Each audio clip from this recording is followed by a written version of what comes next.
Collector NV ઉપાધ્યાયના અધ્યક્ષસ્થાને વિશ્વ યોગ દિવસની પ્રેસ કોન્ફરન્સ યોજાઈ હતી। સોમનાથ મંદિર પરિસર પાસેના ચોપાટી ગ્રાઉન્ડમાં વિશ્વ યોગ દિવસની ઉજવણી થશે। માનવ જાતને આરોગ્ય, સુખાકારી અને માનવતા તરફ દોરવાના ઉમદા હેતુથી સમગ્ર વિશ્વમાં તારીખ 21મી જૂનના દિવસે આંતરરાષ્ટ્રીય યોગ દિવસની ઉજવણી કરવામાં આવે છે।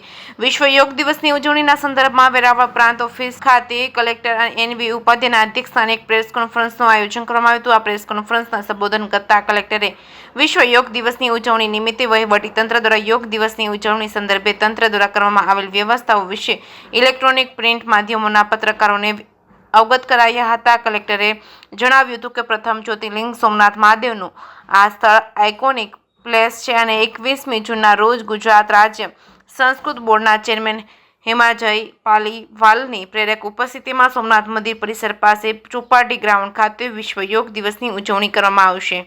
આ યોગ દિવસ નિમિત્તે શાળા, કોલેજ, આઈટીઆઈ વગેરે જિલ્લાની શૈક્ષણિક સંસ્થાઓ અને પ્રાથમિક આરોગ્ય કેન્દ્ર અને પેટા આરોગ્ય કેન્દ્રો અને શાળા, કોલેજો, સ્વૈચ્છિક સંસ્થાઓ, ઉદ્યોગો, નાગરિકો, યોગ સાધકો સહિતના નાગરિકો ઉપસ્થિત રહેશે।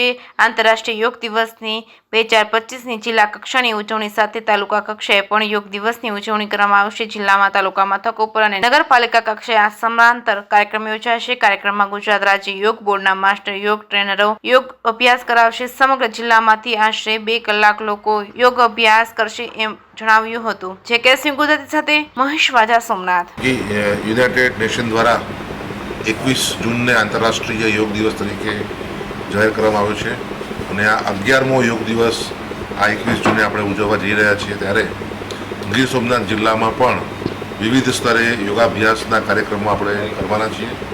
જે પૈકી મુખ્યત્વે ડિસ્ટ્રિક્ટ લેવલનો જે પ્રોગ્રામ છે તે સોમનાથ મંદિરના પરિસરમાં જે કાયમ આપણે કરીએ છીએ તે જગ્યાએ જિલ્લા કક્ષાનો આપણે કાર્યક્રમ કરનાર છીએ। આ કાર્યક્રમમાં હિમાંજય પાલીવાલ, ચેરમેન શ્રી ગુજરાત રાજ્ય સંસ્કૃત બોર્ડ, એ ગુજરાત સરકાર તરફથી તેમને મુખ્ય અતિથિ તરીકે અહીંયા મોકલવામાં આવનાર છે।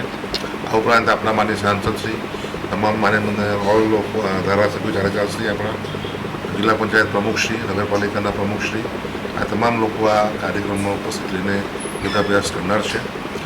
સવારે લગભગ 6:30 વાગે માન્ય મુખ્યમંત્રીશ્રી સંબોધન કરશે। તમામ જેટલા બી યોગાભ્યાસીઓ છીએ એ તમામને સવારે 6:30 કલાકે ઓનલાઈન પ્રવચન કરશે।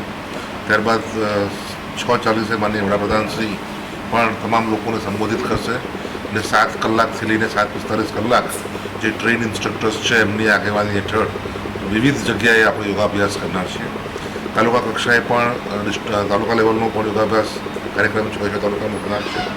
આ ઉપરાંત શાળાઓ જે આપણી છે, પ્રાથમિક અને માધ્યમિક શાળાઓ, આપણા હેલ્થ સેન્ટર્સ છે, આપણી આંગણવાડી કેન્દ્રો છે, આપણા પોલીસ સ્ટેશન છે, આ તમામ જગ્યાએ યોગાભ્યાસ કરનાર છે। ઉપરાંત જે સામાજિક સંસ્થાઓ જે યોગાભ્યાસ સાથે સંકળાયેલી છે તે સંસ્થાઓ દ્વારા પણ વિવિધ કક્ષાએ યોગાભ્યાસનો કાર્યક્રમ કરવાના છે।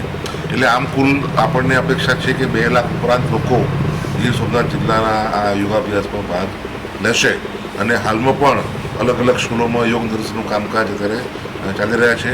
એ વિગતો અમે આપને માહિતી મારફત ઉપલબ્ધ કરાવીશું।